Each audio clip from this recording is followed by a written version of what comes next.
So we're always doing one course or a series over on my Patreon group, and we just started one on the Lacnunga, which I titled Exploring the Lacnunga.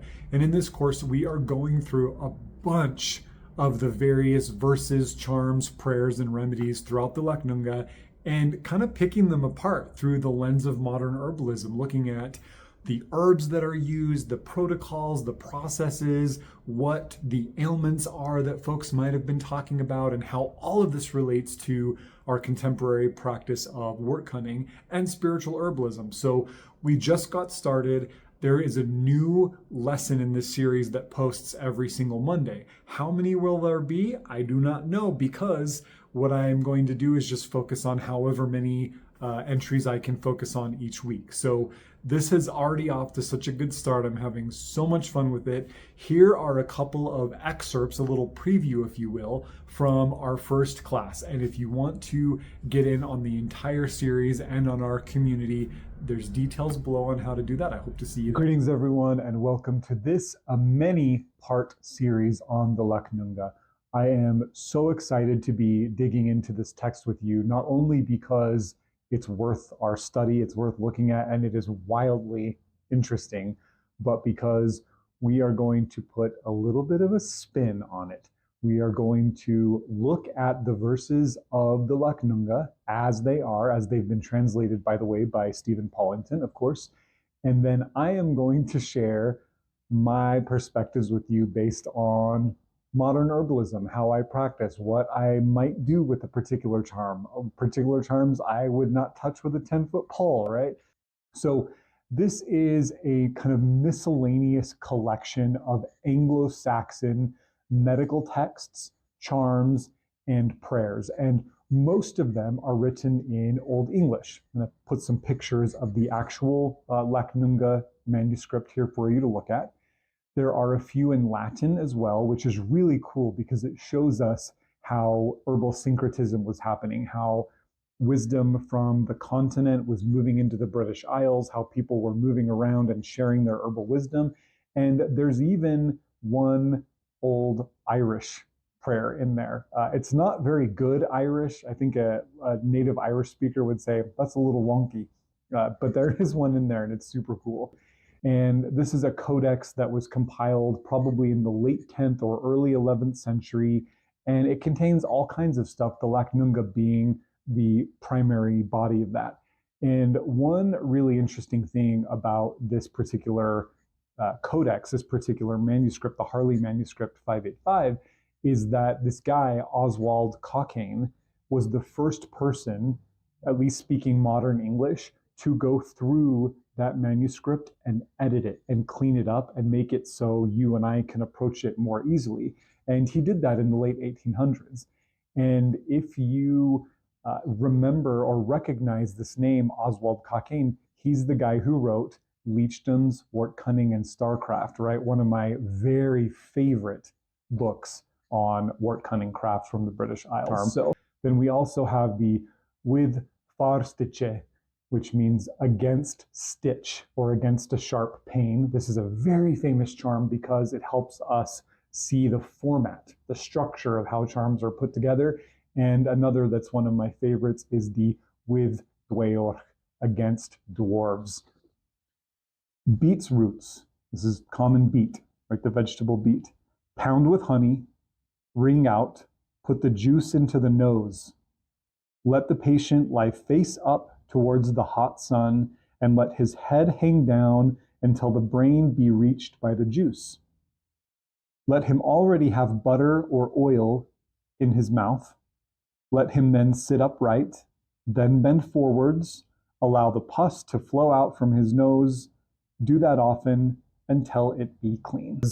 In the verse, they give you this really clear instruction that the patient should lie face upwards to the hot sun and let his head hang down until the brain be reached, right? So they're saying you can't just sniff this beet juice up your nose. You actually have to lie on your back, hang your head off of something, face the sun, and that, I assume, is to keep the skin and the body warm so that the honey doesn't seize, right? That it stays fluid and viscous. and let it run down towards your brain. I think this is brilliant. So this is speaking specifically of a sinus infection.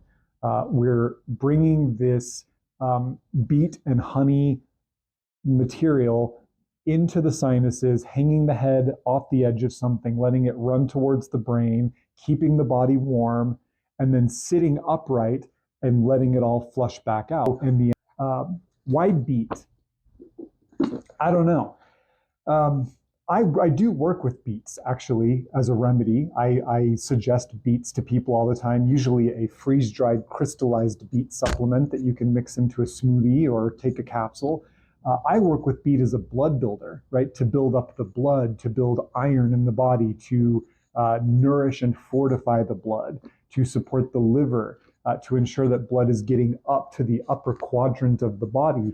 One is that beets, while they are a root vegetable, and most root vegetables have kind of a cooling, condensing earth energy, beet is red, and it does have a blood aspect to it, a sanguine aspect to it. So I do think of beet as a blood mover.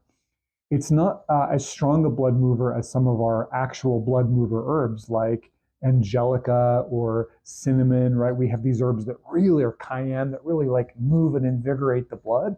But beet does that. And beet, where there's a lot of congestion in the head, might be a gentle enough blood mover that it doesn't aggravate the process while relieving the symptoms. It was very clear, even just from the mead making process, that honey had a purifying effect, that had an antiseptic effect. And we could have learned that by watching the bees, by watching other mammals interact with beehives, and by watching the way that honey acts when fermenting, right? So that could be part of it. Let him already have butter or oil in his mouth, then let him sit upright, then bend forward, right? So this makes sense, just like if you've ever done neti or nausea, if you bend forward, it'll kind of let everything run out. Allow the pus to flow out from his nose, do that often until it be clean. It doesn't tell us what he should do with what's in his mouth. I'm assuming not swallow it. I'm assuming spit it out.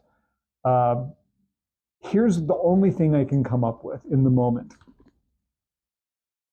It's kind of gross to me, I'll be honest. Like that feeling of a mouthful of oil is not for me. Postnasal drip, and they could have come to this realization by having people do this sinus flush and then have the person say, well, my sinuses actually feel better, but now I have like some rawness in my throat. And people who get sinus infection know that feeling, right? They know that it drips down and irritates the back of the throat too. So this hold the butter or oil, something really fatty in the mouth, may have been an afterthought where they said, well, now we have to deal with that. We have to catch it before it settles. So you're going to hold some oil in your mouth, and that oil is going to gather that postnasal drip, and you're going to stand up, blow everything out of your nose, and then spit this stuff out, and it's going to leave the tissues clean. That's kind of brilliant, right? That kind of tracks for me. I like that. Again, I probably personally could not do that.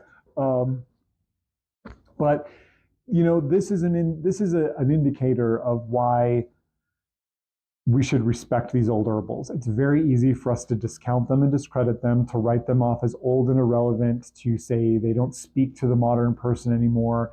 But there is a brilliance, an intuitive approach, a connection to patient and herb in these remedies that we should not overlook, right? To at very least, as I mentioned earlier, use it as an inspiration to the way that we think about plants now. And that's all I'm going to say on verse 3 of the Lacnunga. So this is how all of our chats will go moving forward. We'll start with just the verses, and we'll just chat. And hopefully, not only will you pick up some things about my thoughts about the verse and the ancients, who wrote these verses and what they thought about disease and healing and herbs and all of that, but some little anecdotes about herbalism along the way. So I look forward to seeing you in the next one.